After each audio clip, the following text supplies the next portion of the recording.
Hello, my name is Rashia Rogers, and today I'll be presenting a human trafficking case study.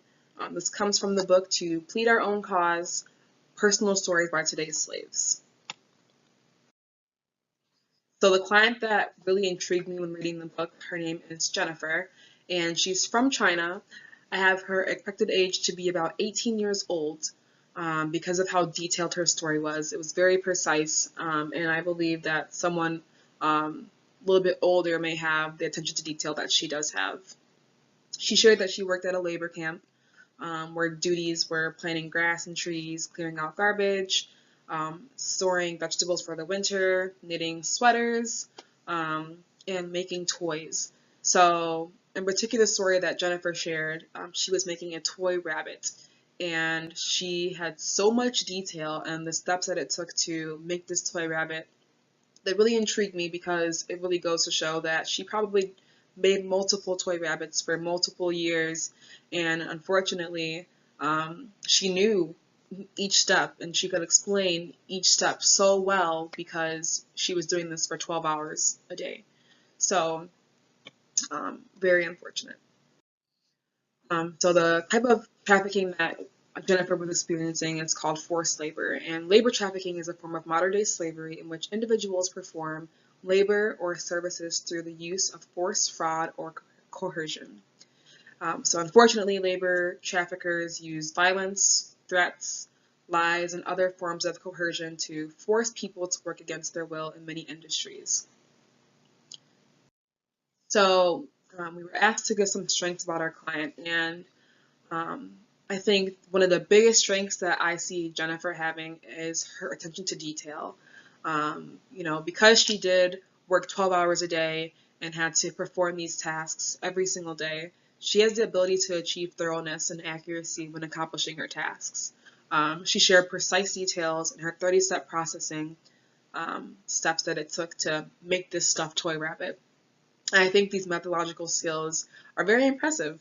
It really shows how observant she is. It shows how talented she is in that aspect. Another big strength of hers would definitely be persistence. She showed her worth ethics and how desirable she was to accomplish those tasks. I think in a particular part of her story, she also shared that she would go to the bathroom and she wouldn't even wash her hands because she wanted to make sure that she would complete that task as fast as possible. Um, she wanted sleep, and so anything that would make the task go a little bit faster was beneficial to her. So I want to set some goals to Jennifer to get her out of this experience. And I think it's important to set goals because it will help her in the future to really move past the abuse and really find closure. So the first goal that I want to work with Jennifer to do is to put an end to this labor trafficking that she's experiencing. And it's important to have different tasks within those goals so that she can really accomplish those goals in a timely manner. So the first task is to recognize what she needs to do to stay safe. So that being, she needs to relocate. I think going to a different place will really help her, get a sense of getting a fresh start. I think a good target date for that goal is July 2018. The faster, the sooner the better. And so for her, I think I can definitely work with her as a social worker to make sure that she can complete that task timely. And then within that goal, also creating a strong support system. So unfortunately, Jennifer's story didn't really share about, the friends or family that she had really around her. But I think that relocating and really getting to know other people will really help her to, build trust with others and to reconnect with someone.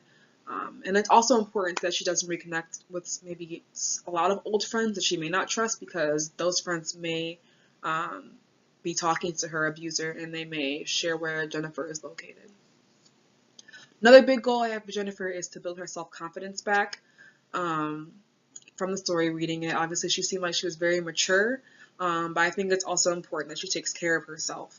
And so something I would do as a social worker is definitely start counseling for her, maybe even a support group with other survivors so that she can really stay strong and feel supported when she ventures out into her own one day. And the goal that I have for that is October 2018. I think that that will really give her enough time to really want to build trust within others and really want to reconnect with others, maybe in her location. And another target goal for building self-confidence is to find a new job. Jennifer has obviously so many great talents. Like I said, she has a great attention to detail. She is very hardworking, very precise within her job duties. So I think that really highlighting the skills that she has will really empower her to really move forward. So I will be the responder helping Jennifer out, as said earlier. I'm Tricia Rogers, and I'm pursuing my master's degree at Western Kentucky University, and I received my bachelor's degree at University of Wisconsin-Whitewater. So reflecting on this presentation as a whole, I chose this story because of how detailed it was. Reading it made me really sad, just knowing that she um, really understood each step-by-step process that it took to really make this toy animal, sorry, toy rabbit, and it was really intriguing to just to hear her story and to hear how um, she didn't give up. You know, she did this every single day, and at the end, she shared that all she wanted to do was sleep, and she worked over 12 hours a day just to do this one thing, and she didn't even desire to do it. And so I think that, you know, sometimes in my life, you know, I believe that I am hardworking, but compared to what this individual is going through and has experienced, um, by no means can I compare what she experienced to mine. So my feelings and reactions to what she experienced, I was definitely really sad. Um, I definitely gained more information about, you know, what labor trafficking is, just because of how time consuming it is, and how much detail she could really share about just one story. You know, it's only one task out of the many tasks that they have to perform. So it definitely made me really hurt for her. Definitely want to help her. So, comparing these two social work values, obviously, service as social workers, our primary goal is to help people and to address social problems. Also, social justice, so working to challenge social justice, sorry, challenge social injustice. I think this also relates to what our social work values are because of competence. You know, we need to make sure we're remaining proficient in what's going on in the community, and also globally. So, really making sure that we are educating ourselves on the different types of trafficking that are happening with other individuals, children, and women in the community. And also social welfare, you know, making sure that we're promoting um, general welfare from society to, like we said, local to global levels, and development of people. Um, Social and political action. Um, I think that's one of the biggest things too, is just really understanding the changes in policy and legislation and how us as social workers can really make a difference. Um, and to do so, we need to raise awareness. That's one of the biggest things, making sure we let others know the crime that's happening in our communities, how many people are experiencing this crime, and just making them aware. Strengthening also the prevention of this. So warning vulnerable groups, you know, getting out into different schools and letting children know that this is real, you know, this happens and it's unfortunate, but we need to make sure that you're protecting yourselves.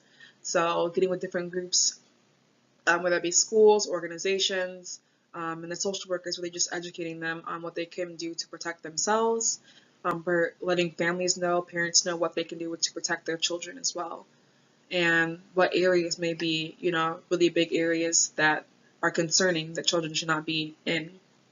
And lastly, supporting and protecting those victims. So for Jennifer's case, I didn't go into more goals that I had for her, but would obviously be to ensure housing for her, you know, make sure that she has a stable place that she feels safe in, and that she has counseling, and then also, sorry, along with that would be medical, psychological assistance, so that, you know, she can really feel like she can move forward and that she's not limited in her future. So I learned a lot from this presentation, in this case study. It really taught me that, you know, this is just one story of so many stories that are out there. So I hope that I can learn more taking this class. Thank you.